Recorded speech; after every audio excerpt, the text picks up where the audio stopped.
বিসমিল্লাহির রহমানির রহিম। আসসালামু আলাইকুম সবাইকে। কেমন আছেন সবাই? আশা করছি সবাই খুব ভালো আছেন। চিকেন আমরা সবাই খাই। এভাবে একবার চিকেন রান্না করে দেখেন, যে খাবে আপনার প্রশংসা না করে পারবেই না। তো চলুন ভিডিওতে চলে যাব। এই চিকেনটা রান্না করার জন্য প্রথমে যেটা আমি করব, প্রথমে চুলায় কড়াই বসিয়ে দিয়েছি। এখন এখানে রান্নার রেগুলার তেল দিয়ে দেব, আর দিয়ে দেব পেঁয়াজ, রসুন এবং আদা কুচি পরিমাণ মতো, এবং কাঁচামরিচ দিয়ে দেব স্বাদ মতো কাঁচামরিচ।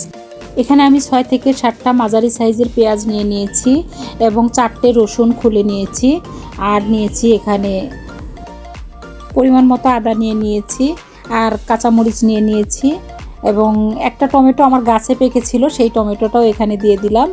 দিয়ে এটাকে ভালোভাবে আমি ভেজে নেব। এটা খুব একটা ব্রাউন কালার করতে হবে না, হালকাভাবে ভেজে নিলেই হবে। তো দেখেন এখন ভাজা হয়ে গেছে। এখন পেঁয়াজটাকে আমি উঠিয়ে নেব। উঠিয়ে পেঁয়াজটা ঠান্ডা হলে আমি এটাকে পেস্ট করে নেব। এই পেস্টটা আপনারা শিলনোড়াতেও করে নিতে পারেন এবং মিক্সিতেও করে নিতে পারেন। এখন এই তেলে দিয়ে দিব চিকেনটাকে আমি আগে থেকে ধুয়ে পানি ঝরিয়ে রেখেছিলাম। দেওয়ার পর চিকেনটাকে ভালোভাবে মিক্সড করে নিতে হবে। এখন চিকেন থেকে অনেকটাই জুস বেরিয়ে আসবে।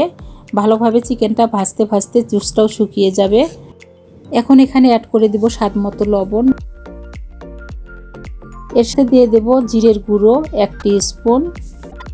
এখন গরম মশলার গুঁড়ো দিয়ে দিব 1 টিস্পুন, আর দিয়ে দিব ধনে গুঁড়ো 1.5 টিস্পুন। দিয়ে এটাকে ভালোভাবে মিশিয়ে নেব। কালার সুন্দর হওয়ার জন্য দিয়ে দিব হলুদ গুঁড়ো 1 টিস্পুন। দিয়ে ভালোভাবে এটাকে মিশিয়ে নেব। তো আমার ভিডিওগুলো যদি আপনাদের পছন্দ হয়ে থাকে, তো আমার চ্যানেলটিকে সাবস্ক্রাইব করে আমার ছোট্ট ফ্যামিলিতে যোগ দিন এবং আমার সাথেই থাকুন। এখন এখানে দিয়ে দেব আমি কাঁচামরিচ এবং রসুন এটা পেস্ট করে রেখেছিলাম, সেই পেস্টটা এখন দিয়ে দেব। এই পেস্টটা দেওয়ার পর ভালোভাবে মিশিয়ে নেব। মিশিয়ে নিয়ে অনেক ভালো করে কষাতে হবে, যাতে চিকেনের কোনো প্রকার গন্ধ না থাকে। অনেক সুন্দরভাবে কষাতে হবে, যতক্ষণ জুসটা না শুকিয়ে গেছে ততক্ষণ কষাতে থাকবো। তো চিকেন থেকে দেখেন অনেক সুন্দর তেল বেরিয়ে এসেছে, চিকেনটা কষানো হয়ে গেছে। এখন এখানে অ্যাড করে দেব পানি, সামান্য পানি দিয়ে ঢেকে দেব, দিয়ে ভালোভাবে কুক করে নেব। আমি আবারও বলছি, আমি এই চিকেনটাতে কোনো প্রকার শুকনো মরিচ ইউজ করিনি বা কোনো প্রকার লাল মরিচ ইউজ করিনি। এখানে আমি সম্পূর্ণ কাঁচামরিচ দিয়ে রান্না করেছি। কাঁচামরিচটা আমাদের স্বাস্থ্যের জন্যও ভালো এবং খেতেও অনেক সুস্বাদু হয়। চিকেনটা এভাবে করলে অনেক টেস্টি হয়। আই হোপ আপনারা বাসায় ট্রাই করে দেখবেন। তো দেখেন এখন আমি কষাতে কষাতেই চিকেনটাকে নামিয়ে নেব, প্রায় হয়ে এসেছে। তো আজকের ভিডিও কেমন লেগেছে আমাকে সুন্দর একটা কমেন্ট করে জানাবেন এবং লাইক শেয়ার করতে ভুলবেন না।